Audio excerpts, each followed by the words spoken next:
GIS mapping 2024లో job తెచ్చుకోవచ్చా, జాబ్లో join అవ్వచ్చా, దీని salaries ఎలా ఉంటాయి, అసలు వీళ్ళు చేసే పని ఏంటి, దీనికి ఫ్యూచర్ ఉందా, వీటన్నిటి మీద మనం ఈ వీడియోలో మాట్లాడుకుందాము. సో జిఐఎస్ మ్యాపింగ్ అంటే జియోగ్రఫిక్ ఇన్ఫర్మేషన్ సిస్టమ్. దీంట్లో గూగుల్ మ్యాపింగ్ అని, ఐఓఎస్ మ్యాపింగ్ అని మెయిన్గా రెండు ఉంటాయి. దీన్ని డిఫరెంట్ కంపెనీస్ అయితే దీనికి సంబంధించిన, అంటే వీళ్ళు చేసే మేజర్గా వర్క్ ఏంటి అంటే, ఇప్పుడు మనం జనరల్గా ఏంటి అంటే మనం అక్కడికన్నా వెళ్ళాలంటే ఏం చేస్తాం, దగ్గరలో ఇన్ఆర్బిట్ మాల్కి వెళ్ళాలనుకుంటున్నాం, లేదా షార్ప్ క్యాపిటల్స్ దానికి వెళ్ళాలనుకుంటున్నాం మాల్కి, లేకపోతే ఇంకొక షాపింగ్కి వెళ్ళాలనుకుంటున్నాం, లేకపోతే ఇంకొక వేరే ఊరు వెళ్ళాలనుకుంటున్నాం. ఎలా చేస్తాం, మనము ఒక పర్టికులర్ ప్లేస్కి వెళ్ళాలన్నప్పుడు డైరెక్ట్ గూగుల్లో లొకేషన్ కొట్టేసేస్తే ఆ లొకేషన్ ఎగ్జాక్ట్ పిన్ పాయింట్కి మనం వెళ్ళి చేరడం అనేది జరుగుతుంది. సో ఈ ఎగ్జాక్ట్ ఏంటి అంటే దీనికి ఒక ప్రాసెస్ ఉంది. దీనికి ముందు ఫస్ట్ ఏంటి అంటే, ఇప్పుడు నాకు ఒక బిజినెస్ ఉంది అనుకుంటే, ఆ షాప్ ఉంది అంటే ఆ షాప్ కానీ ఆ ఆఫీస్ కానీ ఆ సంబంధించిన లొకేషన్ అనేది సో అండ్ సో అని చెప్పి వాళ్ళు పిన్ చేసి రిక్వెస్ట్ అనేది గూగుల్కి పంపిస్తారు. అంటే ఈ లొకేషన్లో మేము ఉన్నాము అని పంపిస్తారు. వాళ్ళు మాది కూడా యాడ్ చేయండి మీ లొకేషన్లో అని చెప్పి.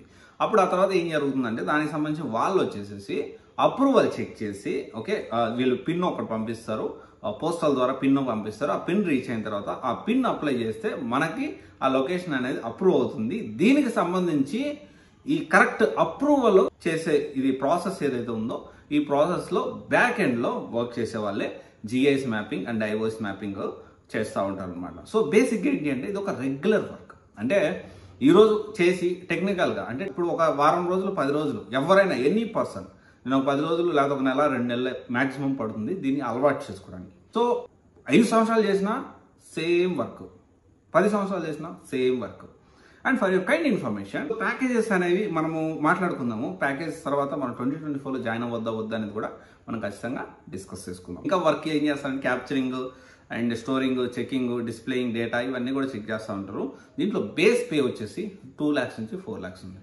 అండ్ ఇక్కడ సైబర్ సిస్టమ్ చూసుకుంటే 3 lakhs, టీసీఎస్ చూసుకుంటే 4 lakhs, సియాంట్లో చూసుకుంటే 2.5 lakhs, విప్రో చూసుకుంటే 2.5 lakhs, ఎక్సెంచర్ చూసుకుంటే 2,25,000, ఇన్ఫోసిస్ చూసుకుంటే 7-8 lakhs. ఇట్లా ఎక్కడ చూసుకున్నా కానీ దీని మ్యాక్సిమం అంటే బేస్ పే 2 lakhs అన్నారు కదా, మ్యాక్సిమం కూడా అదే. మ్యాక్సిమం యావరేజ్ 5 lakhs రీచ్ అవుతాం.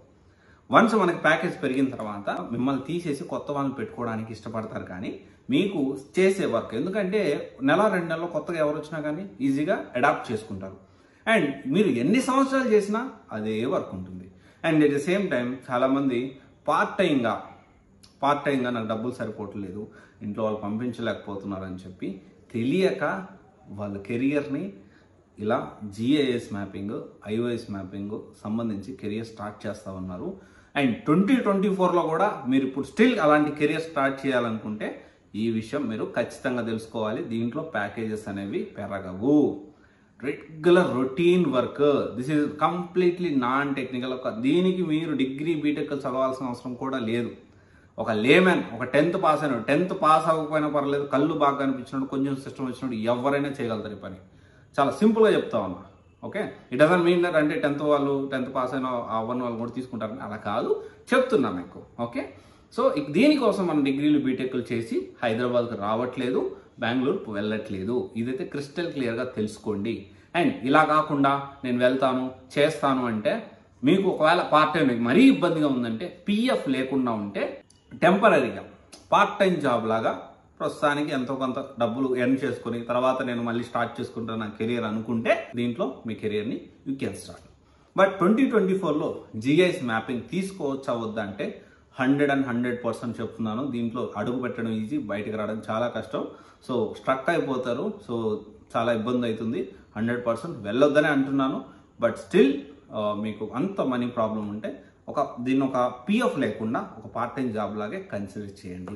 ఓకే, ఆలోచించండి. ఉద్యోగం వచ్చేసింది అలా కాకుండా కొంచెం ఆలోచించి జాబ్ రోల్ ఏంటి, నెక్స్ట్ 5 yearsలో ఎంత ప్యాకేజ్ పెరుగుతుంది, నేను ఏమైనా నేర్చుకోవచ్చు, ఏ విధంగా నా కెరియర్ని అప్గ్రేడ్ చేసుకోవచ్చు అనే విషయాన్ని మీరు మనసులో పెట్టుకొని మీ కెరియర్ స్టార్ట్ చేయడం అనేది చాలా ఇంపార్టెంట్.